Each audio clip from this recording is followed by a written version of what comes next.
Bedanya kayak gitu sih, cuma yang celana dan yang perekat. Kalau untuk operasi sesar, jadi bagusnya itu pempas yang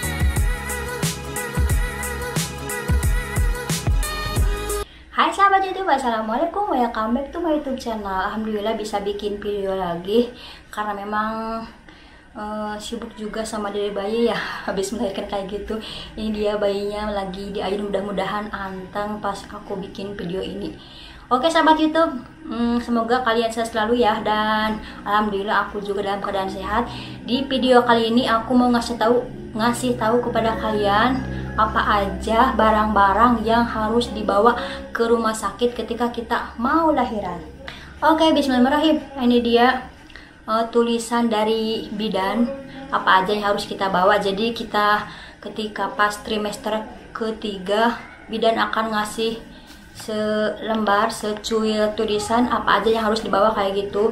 Tapi tiap tempat pasti berbeda juga. Ini di tempat aku ya, yang harus dibawa waktu bersalin, kain panjang atau samping. Samping di sini tertulis 6, 4 juga nggak apa-apa ya kalau yang di klinik, karena kan sebentar setelah melahirkan biasanya pulang. Tapi kalau yang di rumah sakit ya boleh saudara kita yang nginep di rumah sakit nemenin kita kayak gitu. Terus baju atasan ibu itu yang ada kancingnya ya, kayak gini misalnya ada kancingnya, jadi katanya biar mudah pas menyusui kayak gitu.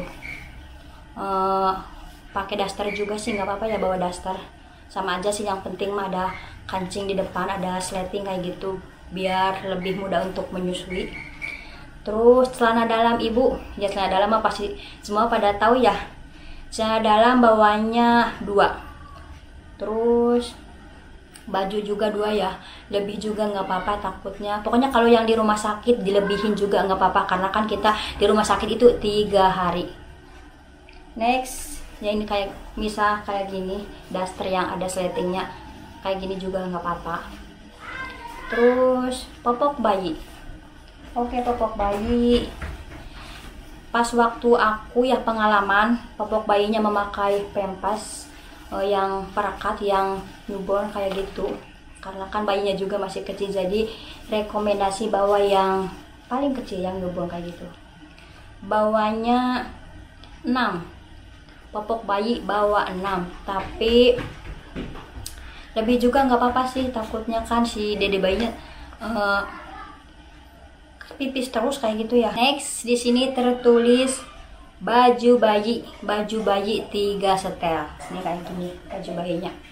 Direkomendasikan yang tangan pendek aja ya, karena kan si bayi kecil, jadi kalau kepanjangan dilipat-lipat nantinya jadi yang kayak gini, yang pendek aja. Terus celana, kalau celana kan ini segini nih paling kecil, tapi pas di bayi ini bisa nyampe lutut juga, nyampe kaki bawah. Jadi direkomendasikan yang pendek, nggak harus bawa yang panjang. Kalau yang panjang nggak kepake juga sih karena kegedean. Oke, next topi bayi. Topi bayi ya terserah kaliannya yang gimana, intinya bawa topi bayi 2 biar si bayinya gak kedinginan. Terus selimut bayi. Oke, selimut bayi aku bawa yang kayak gini, bebas bawa yang kayak gimana aja, intinya bawa selimut 1 aja. Oh iya, sebelum lanjut, ini sesuai pengalaman aku ya, yang lahiran sesar di rumah sakit selama 3 hari. Jadi mungkin barang yang dibawa juga berbeda. Misalnya di sini ada tertulis pempas ibu. Contohnya ya pempas ibu. Kan banyak yang bilang disaranin kayak gitu. Bidannya juga bilang yang celana kayak gini kan, biar mudah mungkin ya makanya celana kayak gitu. Ini buat lahiran normal yang celana. Untuk di rumah sakit, untuk yang sesar kita disaranin atau lebih mudahnya memakai pempas yang perekat, karena kan di sesar kita selama 1 hari 2 hari nggak bisa bangun ya, kebanyakan berbaring di kasur, terus mau pipis susah kan, karena kan memang sakit kayak gitu. Terus jadi bagusnya Pampers yang kayak gini, yang perekat juga. Pengalaman aku sih pipis juga di Pampers ya, tapi alhamdulillah kalau buang air besar BAB bisalah setelah 2 hari kayak gitu. Tapi kan kalau pas baru operasi nggak mungkin kan ke kamar mandi, ya udah jadi pakainya Pampers perekat, nggak apa-apa pipis di kasur juga. Terus ada yang bilang di grup Facebook ya, harus bawa ini nih, apa namanya, kayak gini, under 5. Tapi kalau menurut aku ini enggak kepake, di rumah sakit juga ada, terus ya enggak kepake. Aku beli ini juga 1 pak dibawa ke rumah sakit hanya buat rebahan yang menunggu aku kayak gitu, karena kan gak bawa karpet, jadi ya udah yang kayak gini aja digelar kayak gitu buat duduk-duduk, buat tiduran. Jadi intinya menurut aku ini nggak kepake. Oke, next apalagi, sarung tangan dan sarung kaki bayi. Di sini bawa 2 set kayak gini, sarung kaki bayi dan sarung tangan bawa 2. Dan ini kayak gini misalnya baju ya, waktu si bayi aku ya bawa yang panjang kayak gini. Dan celananya ini itu celananya gak kepake karena kan kepanjangan, jadi dipakai bajunya juga masih dilipat-lipat karena kan bayi aku juga kecil ya. Pokoknya intinya lebih baik bawa yang tangan pendek, celana pendek kayak gitu, lebih simpel. Oke, next bawa ember pastinya ya buat baju-baju kotor kita selama di rumah sakit atau di klinik. Next, kresek juga penting buat takutnya ada yang berdarah baju atau pokoknya yang kotor-kotor banget kan, jadi kita bisa naruhnya di kresek biar nanti di rumah ingat juga, barangnya ini ada banyak darahnya, jadi kan nyucinya dipisah kayak gitu. Intinya kresek itu penting juga, kita harus bawa kresek kosong. Terus tisu basah 1 pak aja cukup ya buat ngelap-ngelap dede bayi. Merek terserah kalian, intinya yang terbaik buat bayi kita. Terus minyak telon, oh ya ini minyak telon juga bebas merek apa aja, tapi disarankan yang 1 set kayak gini kan, nanti kan di sana si bayi mandi juga ya, jadi kan di sini ada minyak telon, ada sabun, ada sampo, jadi disaranin atau rekomendasi bahwa yang 1 set mini buat traveling kayak gitu, yang paling kecil, jadi bisa dipakai simpel juga, nggak satu, kita beli yang 1 set kayak gini yang kecil langsung dibawa. Terus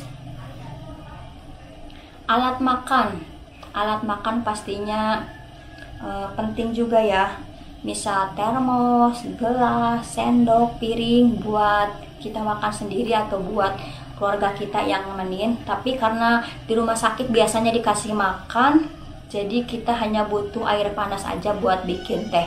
Oh iya, setelah operasi sesar kita disarankan minum teh manis, jadi harus bawa gula dan teh juga ya, gak tahu kenapa, pokoknya harus minum teh manis setelah melahirkan. Bayi aku bangun guys itu, jadi harus diayun-ayun terus, rewel juga. Oke, apa yang belum?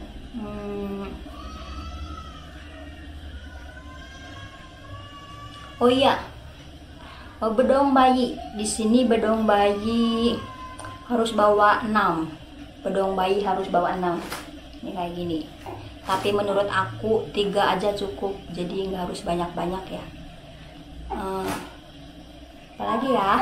Untuk lebih jelasnya kalian bisa tanya-tanya langsung ke bidannya. Jadi kita setelah memasuki trimester 3, kita udah 9 bulan, kita harus sudah persiapan barang-barang ini. Dan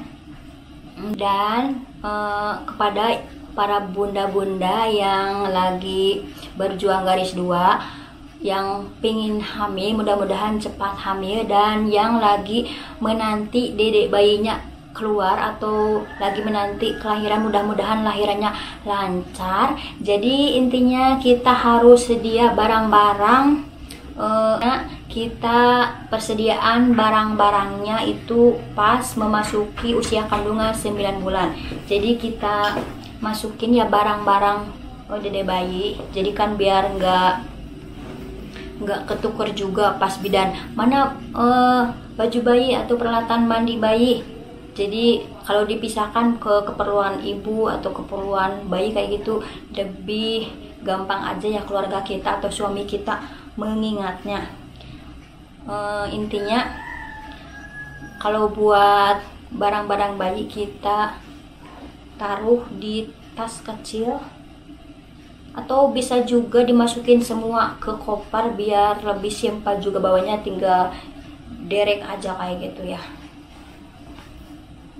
Udah sih intinya kayak gitu aja, lahiran di klinik atau di rumah sakit, hanya perbedaannya kalau di klinik bisa cepat pulang, kalau di rumah sakit mungkin 1, 2, atau 3 hari kayak gitu. Apalagi kalau di sesar tadi juga mungkin ada yang sedikit berbeda ya, cuma tentang pempas ibu, bedanya kayak gitu sih, cuma yang celana dan yang perekat. Kalau untuk operasi sesar jadi bagusnya itu pempas yang perekat biar mudah menggantinya, karena kan kalau habis sesar kitanya berbaring terus kayak gitu. Oke sahabat YouTube semua, terima kasih yang sudah menonton video ini. Mudah-mudahan kalian sehat selalu ya, dan doain aku juga, aku dan bayiku sehat terus. Alhamdulillahirrahmanirrahim, pas bikin video ini si dede bayinya lumayan anteng, walaupun tadi videonya kepotong-potong karena kan harus ngayun-ngayun, jadi dia itu ayunannya harus gerak terus, kalau berhenti dia pasti nangis. Oke sahabat YouTube, sekali lagi terima kasih yang sudah menonton video ini. Bye, assalamualaikum.